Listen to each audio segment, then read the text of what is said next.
Apa korelasinya ibadah puasa ini dengan bulan Al-Muharram?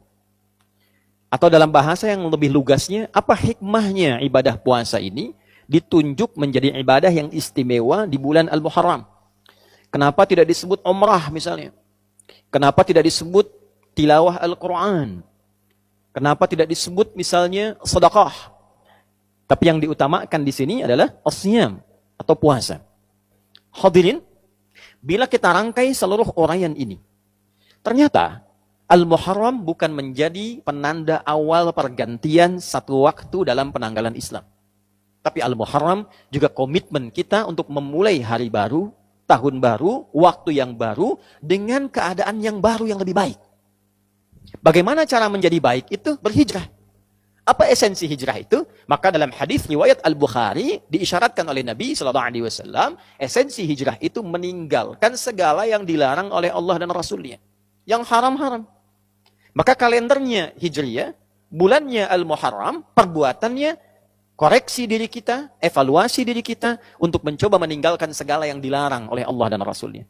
Tidak ada cara yang terbaik untuk bisa mengoptimalkan itu dan pesan-pesan yang istimewa tadi, kecuali salah satu amalan efektifnya dengan menunaikan ibadah puasa.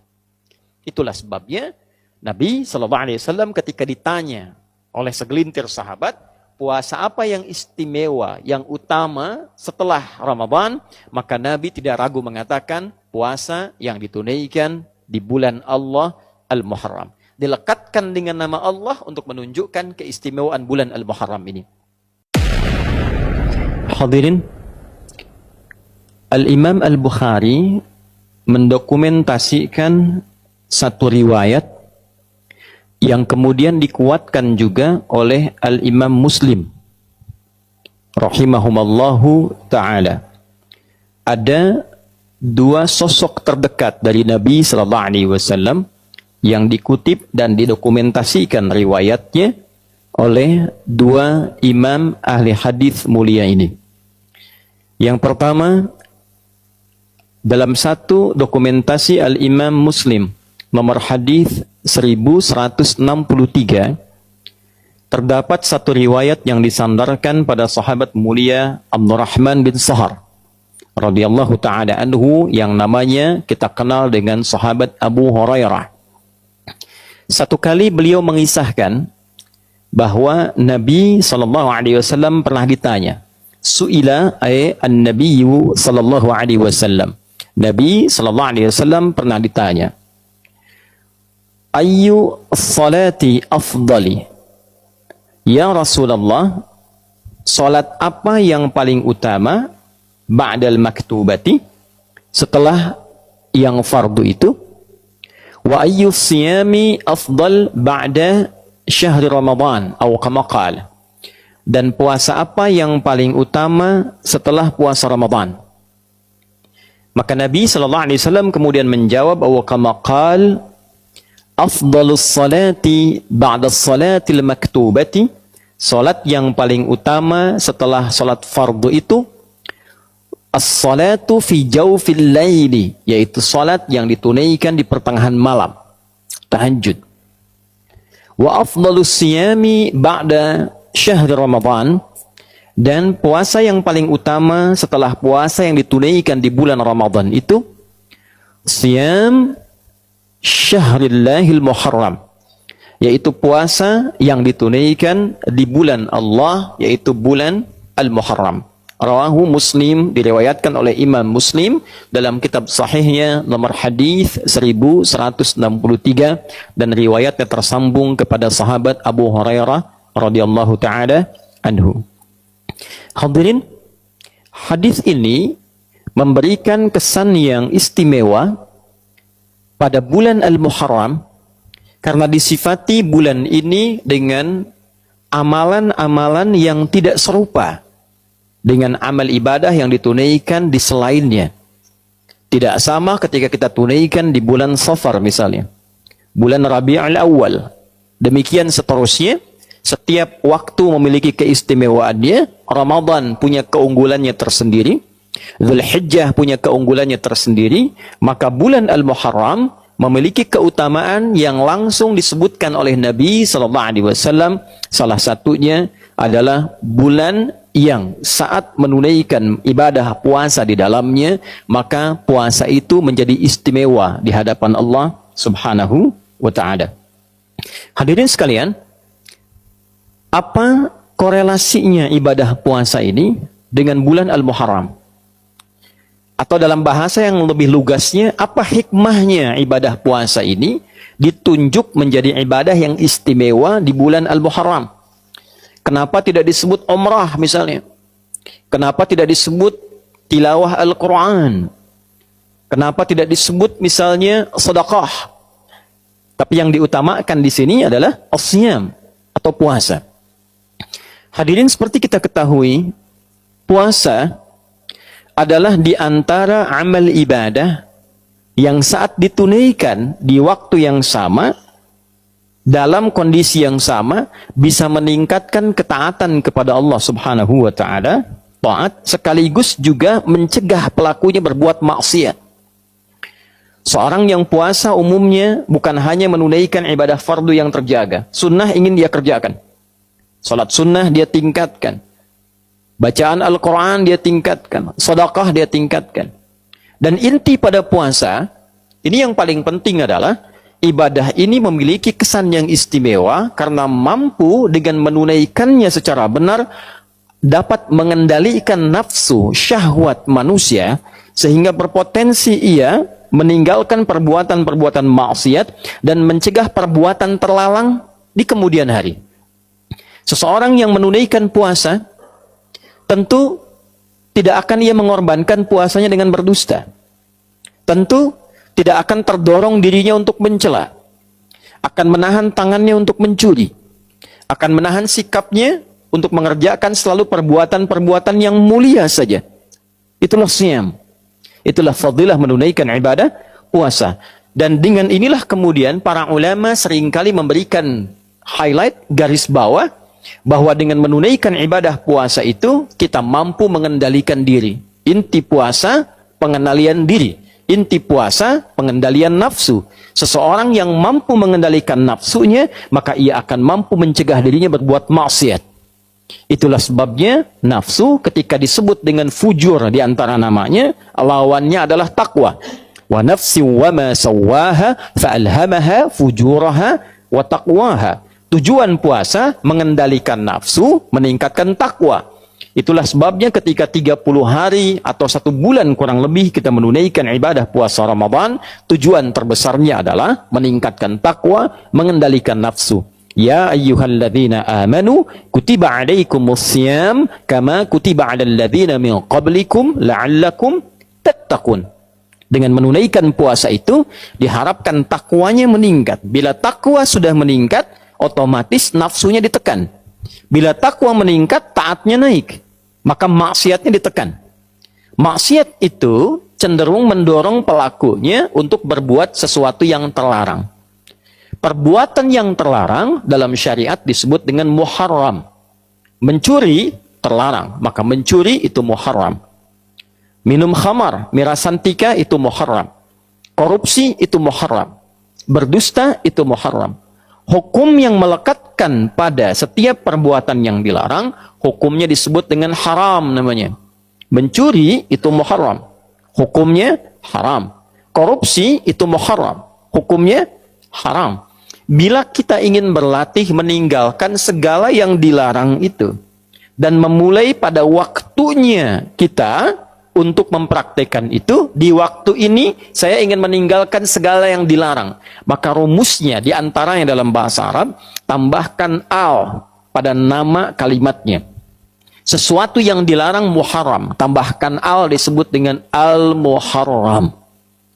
Maka bulan pertama dalam penanggalan Hijriyah dinamakan dengan Al-Muharram, bukan sekedar ingin mengabadikan nama itu yang memang sudah ada semenjak di zaman jahiliyah, dan jadi konsensus, kesepakatan bahwa bila tiba waktu itu, bulan Al-Muharram itu, maka setiap masyarakat berlatih, setiap masyarakat mencoba meninggalkan segala yang dilarang, disepakati oleh masyarakat pada masa itu.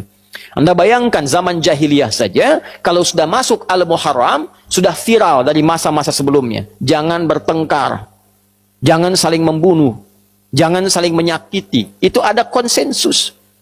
Maka Islam datang mengukuhkan itu, sekaligus memberikan satu sinyal isyarat bahwa tidak ada perbedaan syariat zaman-zaman Nabi sebelumnya yang ditutup disempurnakan oleh Nabi Muhammad SAW. Itulah sebabnya ketika satu di antara bulan Hurum disinggung dalam Al-Quran, di surah ke-9 At-Taubah, di ayat ke-36, ketika Allah mengatakan, Inna iddatash syuhuri indallahi 12 syahran fi kitabillah, yawma khalaqas samawati wal arda, minha arba'atun hurum. Dzalika ad-dinul qayyim, fala tadhlimu fihinna anfusakum. Sungguh, Allah menegaskan jumlah bilangan bulan yang Allah telah tetapkan sejak mencipta langit dan bumi itu, yang mengiringi perjalanan waktu kita setahun ada 12 bulan. Dari 12 itu ada 4 bulan yang terhormat, bulan Hurum. Bulan kita menjaga diri, menjaga kehormatan, mengevaluasi, meninggalkan maksiat. Itulah ketentuan agama yang benar. Maka bila telah tiba di 1 bulan itu, maka jangan sampai kita melakukan perbuatan-perbuatan yang terlarang. Jangan menzalimi diri. Lisan itu fungsinya bicara yang baik. Ketika lisan digunakan pada yang tidak baik, itu zalim namanya. 4 bulan ini 3 berurutan kata Nabi. Thalatha mutawaliyah. Dzulqa'dah, Dzulhijjah, Al-Muharram.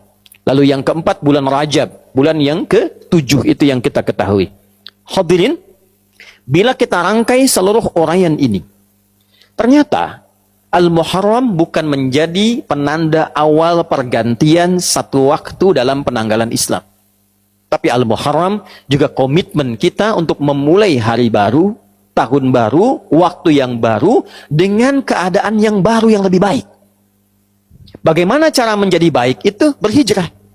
Apa esensi hijrah itu? Maka dalam hadis riwayat Al-Bukhari diisyaratkan oleh Nabi SAW, esensi hijrah itu meninggalkan segala yang dilarang oleh Allah dan Rasulnya.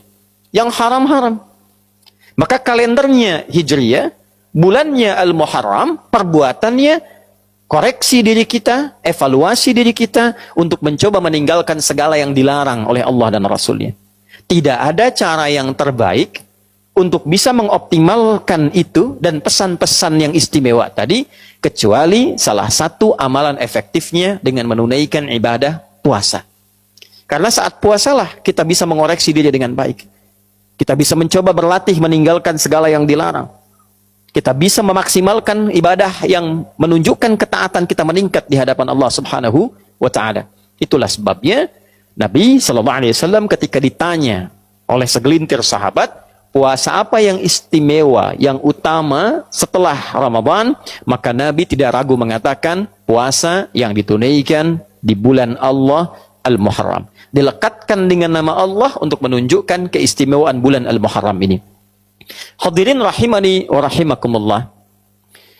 Apakah utuh puasanya di bulan Al-Muharram ini?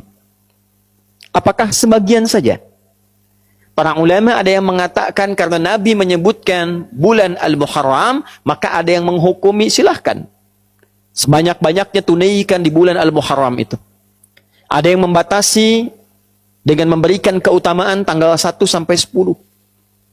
Ada yang tidak membatasi, bahkan menambahkan keutamaan kalau yang biasa Senin dan Kamis, Ayyamul Bid ditunaikan di bulan ini, maka meningkat keutamaannya. Ada juga di antara penanggalan ini satu tanggal yang istimewa, disepakati oleh ulama tanpa perbedaan, dan riwayatnya tersambung pada sosok mulia, lingkup A1 dari Nabi SAW, satu di antara istri Nabi SAW, Ummul Mukminin, ibunda kita semua, Sayyidah Aisyah radhiyallahu taala anha. Yang hadis ini direkomendasikan oleh para ulama dan terdokumentasikan dalam Sahih Al-Bukhari nomor hadis 4504. Demikian Imam Muslim mengutip pula hadis ini di nomor hadis 1125.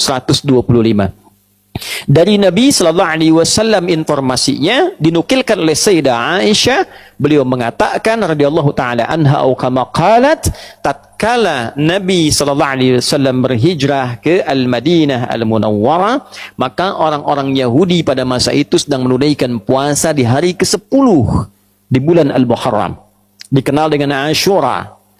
Maka ketika ditanya mengapa mereka puasa, mereka menjawab, inilah hari Musa alaihi salam diselamatkan oleh Allah dari kejaran Firaun. Firaun binasa, Musanya sentosa. Maka untuk menunjukkan bukti syukurnya, ditunaikanlah puasa sebagai syukur pada Allah Subhanahu wa taala. Ini rumus. Boleh diantara nikmat syukur itu kita tingkatkan dan kita syukuri dengan menunaikan ibadah seperti puasa. Nabi muncul hari lahirnya, beliau puasa. Itulah yang menjadi puasa sunnah di hari Senin. Jadi kalau kita merasakan satu nikmat, boleh kita syukuri dengan meningkatkan ibadah, salah satunya puasa. Hadirin sekalian, maka Nabi berkomentar, saya lebih berhak dibandingkan dengan Musa. Maka beliau kemudian menunaikan puasa, meminta umatnya juga menunaikan puasa, sebagai penghormatan pada peristiwa itu. Dan ketika tiba Ramadan, Nabi memerintahkan umatnya memilih, mau tunaikan silahkan, mau tidak juga tidak mengapa. Hadirin, ternyata penelusuran terhadap riwayat, bukan hanya peristiwa Musa yang terbebas saja. Nabi Adam alaihissalam turun ke bumi dan diterima taubatnya oleh Allah setelah menyampaikan kalimat indah yang diterima dari Allah, Rabbana zalamna anfusana wa illam taghfir lana wa tarhamna lanakunanna minal khasirin, yang diabadikan di Al-A'raf itu ternyata terjadinya 10 Al-Muharram. Nabi Nuh alaihissalam ketika kapalnya itu yang telah dihantam oleh badai, kemudian muncul banjir dan beliau selamat dengan pengikutnya, keselamatannya terjadi di bulan Al-Muharram di tanggal ke-10. Dan peristiwa-peristiwa besar lain banyak mengiringi, menunjukkan perubahan, menunjukkan evaluasi, menunjukkan muhasabah yang inti seluruhnya ini terdapat dalam puasa. Jadi wajar ketika tanggal 10 Al-Muharram ada puasa sunnah dan memberikan manfaat menggugurkan dosa yang pernah dilakukan, maka bagaimana cara menjalaninya? Bukan sekedar menahan lapar dan haus, tapi kita mengoreksi diri kita seperti Nabi Adam mengoreksi dirinya, kakek moyang kita. Ada istighfar yang kita bisa sampaikan pada Allah Subhanahu wa taala.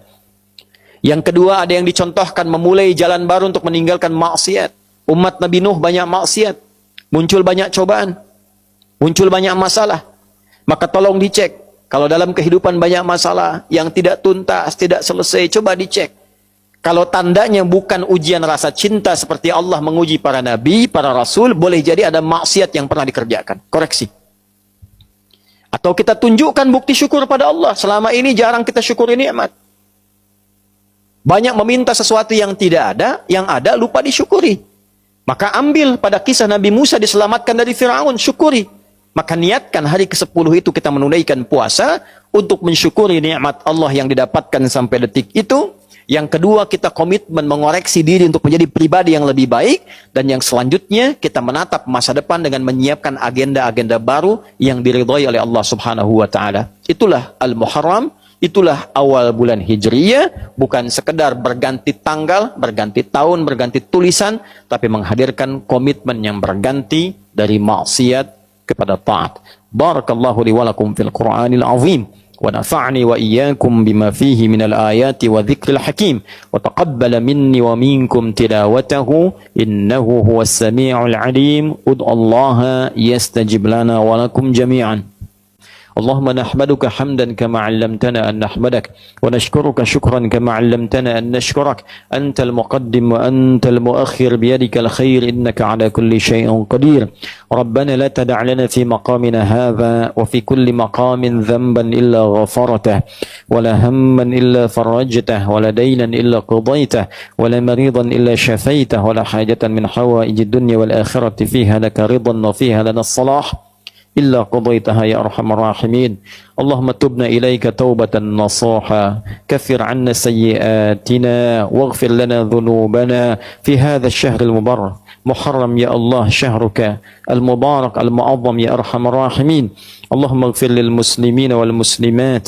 والمؤمنين والمؤمنات الأحياء منا والأموات إنك سميع قريب مجيب الدعوات ويا قاضي الحاجات اللهم سلمنا والمسلمين الراحمين سلمنا والمؤمنين يا خير الناصرين اللهم انصر إخوتنا في فلسطين واجعل أحياءهم مجاهدين في سبيلك وموتاهم شهداء وألحقنا معهم في رحمتك يا أرحم الراحمين واجعلنا من المصلين في مسجد الأقصى قبل وفاتنا يا أرحم الراحمين اللهم احفظ بلادنا أندونيسيا واجعلها بلدة طيبة وأنت ترضاها واهدي يا الله أمراءها ورؤساءها يا أرحم الراحمين يعدلوا في قرارهم ليخففوا حسابهم يوم القيامة يا أرحم الراحمين اللهم احفظ علماءنا واجعلهم مخلصين لك الدين يا أرحم الراحمين وبارك هذا المبنى مدرسة أخيار ومعهدها يا رب العالمين اللهم ربنا آتنا في الدنيا حسنة وفي الآخرة حسنة وقنا عذاب النار وصلى الله على سيدنا محمد وعلى آله وصحبه وذريته وأمته إلى يوم الدين وآخر دعوانا سبحانك اللهم ربنا وبحمدك نشهد أن لا إله إلا أنت نستغفرك ونتوب إليك والحمد لله رب العالمين عباد الله إن الله يأمر بالعدل والإحسان وإيتاء ذي القربى وينهى عن الفحشاء والمنكر والبغي يعظكم لعلكم تذكرون ولذكر الله أكبر والله يعلم ما تصنعون أقيموا الصلاة يرحمكم الله. Apa korelasinya ibadah puasa ini dengan bulan Al-Muharram? Atau dalam bahasa yang lebih lugasnya, apa hikmahnya ibadah puasa ini ditunjuk menjadi ibadah yang istimewa di bulan Al-Muharram? Kenapa tidak disebut umrah misalnya? Kenapa tidak disebut tilawah Al-Quran? Kenapa tidak disebut misalnya sedekah? Tapi yang diutamakan di sini adalah as-siyam atau puasa. Hadirin, bila kita rangkai seluruh uraian ini, ternyata Al-Muharram bukan menjadi penanda awal pergantian satu waktu dalam penanggalan Islam. Tapi Al-Muharram juga komitmen kita untuk memulai hari baru, tahun baru, waktu yang baru, dengan keadaan yang baru yang lebih baik. Bagaimana cara menjadi baik itu? Berhijrah.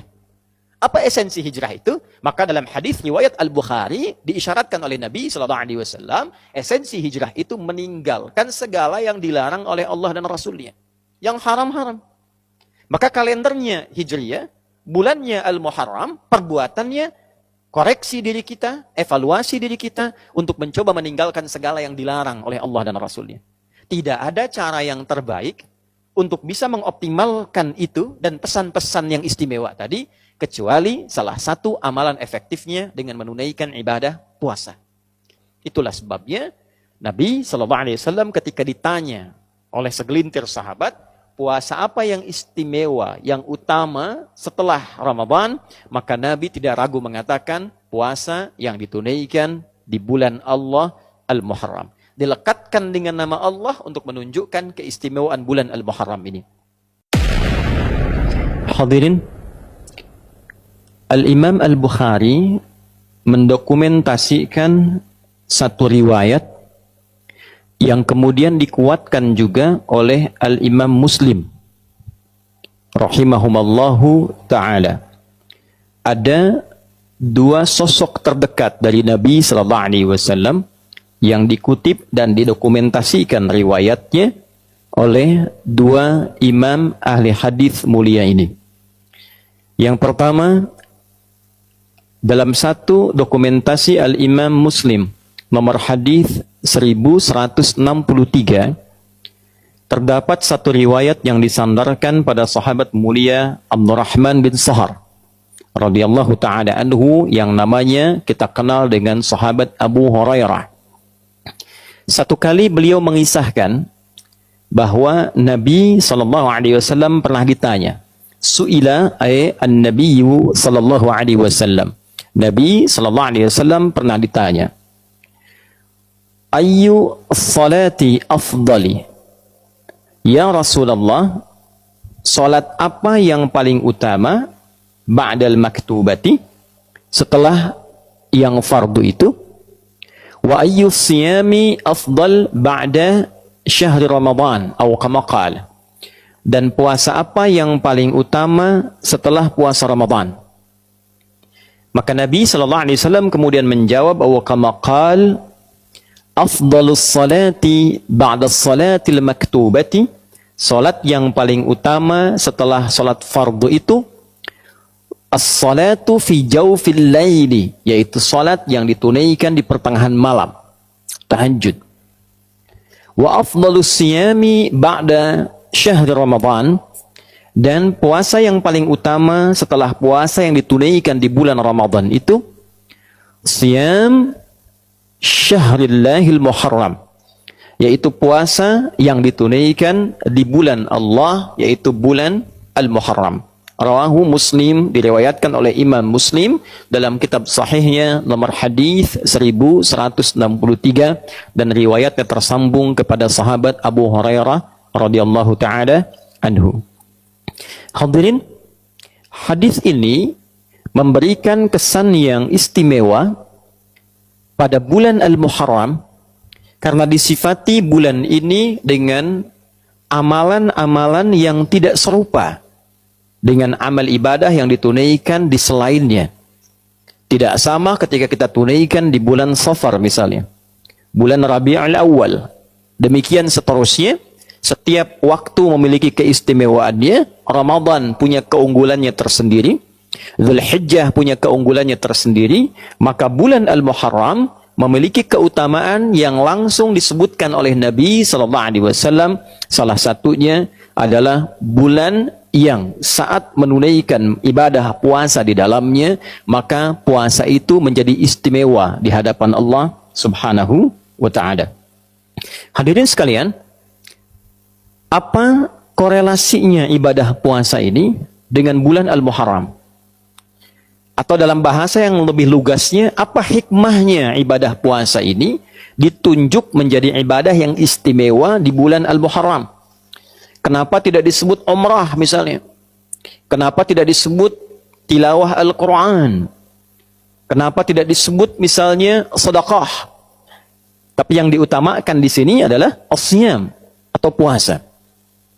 Hadirin, seperti kita ketahui, puasa adalah di antara amal ibadah yang saat ditunaikan di waktu yang sama, dalam kondisi yang sama, bisa meningkatkan ketaatan kepada Allah Subhanahu wa ta'ala, taat, sekaligus juga mencegah pelakunya berbuat maksiat.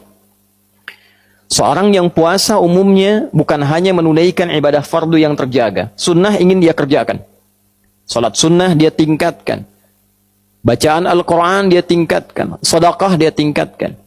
Dan inti pada puasa ini yang paling penting adalah ibadah ini memiliki kesan yang istimewa karena mampu dengan menunaikannya secara benar dapat mengendalikan nafsu syahwat manusia sehingga berpotensi ia meninggalkan perbuatan-perbuatan maksiat dan mencegah perbuatan terlarang di kemudian hari.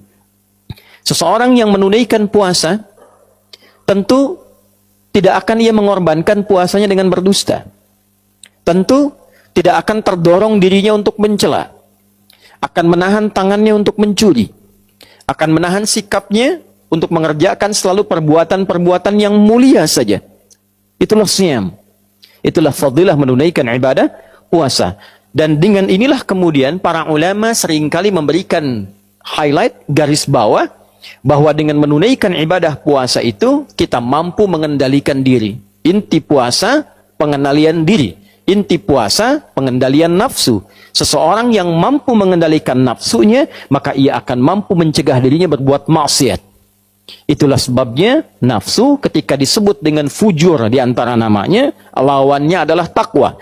Wa nafsi wa ma sawwaha fa'alhamaha fujuraha wa taqwaha. Tujuan puasa mengendalikan nafsu, meningkatkan takwa.